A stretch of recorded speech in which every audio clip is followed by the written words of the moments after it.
আমরা দেখতে পারছি টেলিভিশনটার এই সাইড একেবারে পুড়ে গেছে, হয়তো বা বড় ধরনের একটা ফায়ারিং হয়েছিল, এরকম একটা ঘটনা।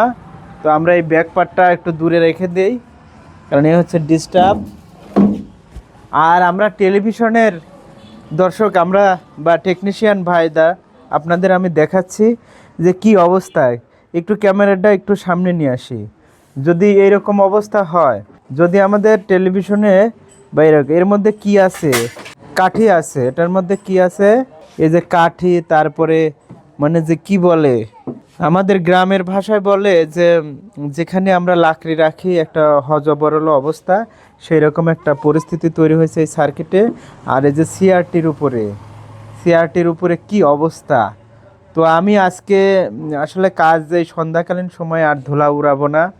তো আমি একটা টেলিভিশন খুললে যে এরকম বাজে অবস্থা দেখা যায়, এটা আমার কখনো, এটা আমার মনে হয় যে কোনো একটা জঙ্গল স্থান থেকে আমরা উঠায় নিয়ে আইছি, মনে হচ্ছে আফ্রিকার জঙ্গলে ছিল এরকম একটা টেলিভিশন।